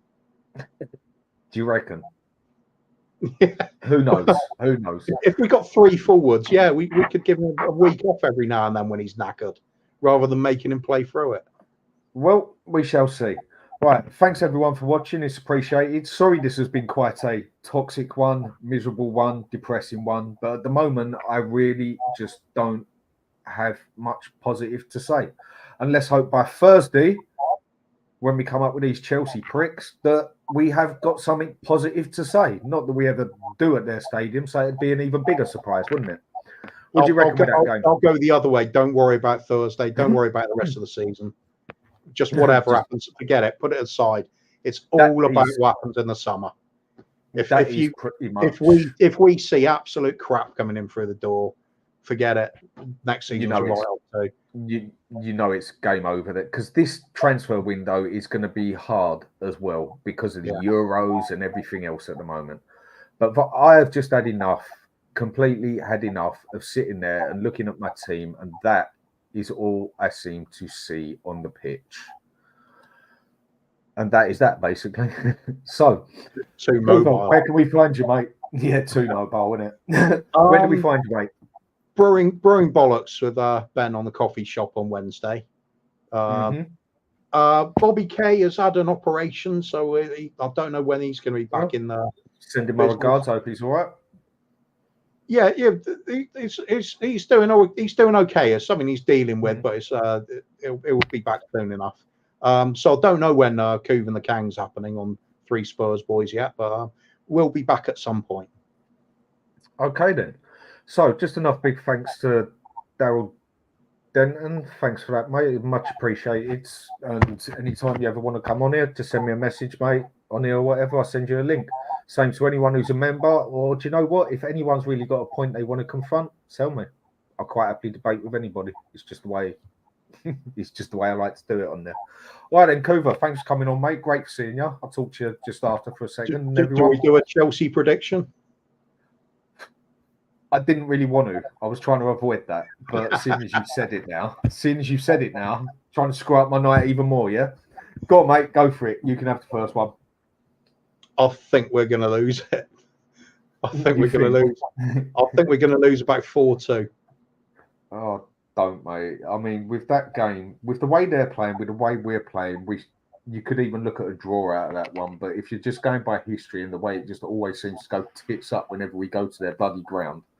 Go on then, people. Quick one on the side. Give me a Chelsea predictions. What's the score for Chelsea? I'm going to go 2-2, and that's being nice. I thought I was optimistic. I'm going to go for 2-2, trying to be nice, because I know Chelsea really aren't on form at the moment. I don't think we're getting a win, but I think you could squeeze a draw out of it. I'll tell you what. A lot of the games they're playing incredibly well. They just don't finish their chances. They haven't. If they had a finisher, they would be up there this season, wouldn't they? They would, wouldn't they? They would. You're going to have to be careful with this lot next season. And so, right. So, what's Tom said here? 4-0 Chads. Yeah, wouldn't surprise me. And Daryl Denton, 2-2 Chelsea score list. Paul Sneaky Levy with Has what you saying here? 2-0 to Chelsea. Scott 3-1 Chelsea. Desiree, forgive me for pronouncing names, I'm terrible, but 2-1 Chelsea. I haven't seen no one with a Spurs win yet. So I think the most positive one's been my one for a change at 2-2. Nice. And then Samuel's saying here 3-0. So everyone, have a good day. Well, good day. Have a good afternoon. Get a good sleep after listening about people talking about Spurs, and hopefully everything will be better tomorrow. Take care, people.